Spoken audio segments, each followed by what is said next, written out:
Close your eyes for a moment, will you please?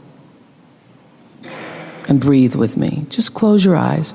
And if you will, put your thumb to your middle finger and gather your other fingers around. And let's feel the vibration and pulse of your personal energy as you take 3 deep breaths with me. Inhale. And as you exhale, just feel the vibration, energy, blood pulsating through your body, through you. And another inhale.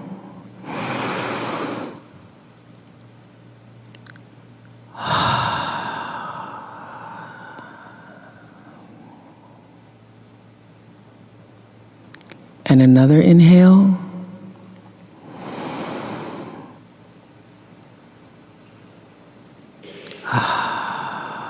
And keep your eyes closed.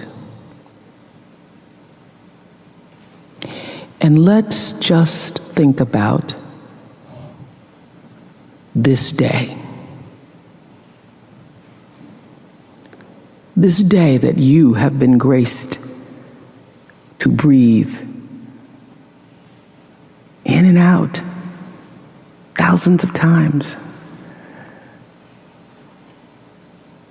This day where many of those breaths were taken for granted. You just expected the next one to come.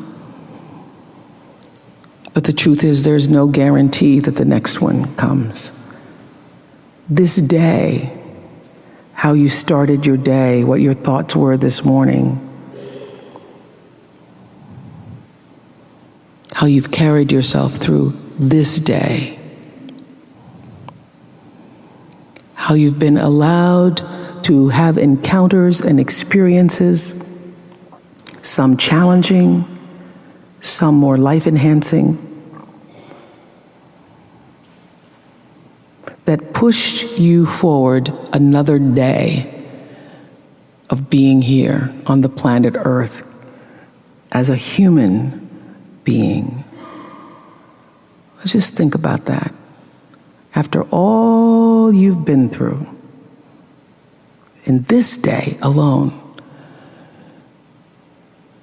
and the many days and years past,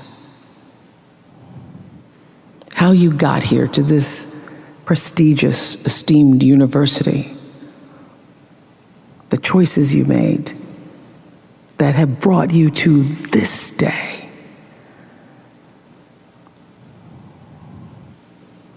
Open your heart and quietly to yourself, say the only prayer that's ever needed. Thank you. Thank you. Thank you. You're still here. And you get another chance this day to do better and be better. Another chance to become more of who you were created and what you were created to fulfill. Thank you. That's how it starts. That is the foundation for meaning and purpose in your life, is to bring yourself back to your breath. In all situations, in all ways, in all challenges, to know that the value of just still being here matters. It's really big that you're here. It's really big because everybody here has been called from the ethers to do the will,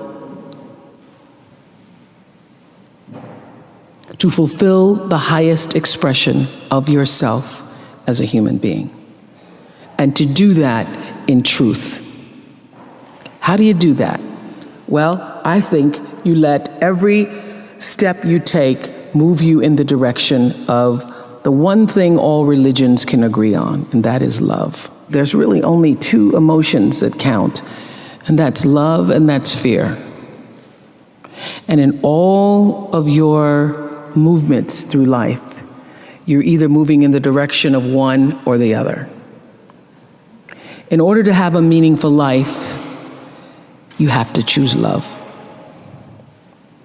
And not the schmaltzy-daltzy kind of love, but the kind of love that really counts. The kind of love that when everything else is going wrong and nobody even knows you're choosing it, you choose love. The kind of love that says, I'm here for you no matter what, you choose love.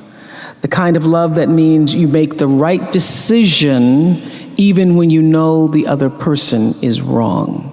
You choose love, because love is not just, it's a verb, and it's everything that represents kindness and grace and harmony and cooperation and reverence for life.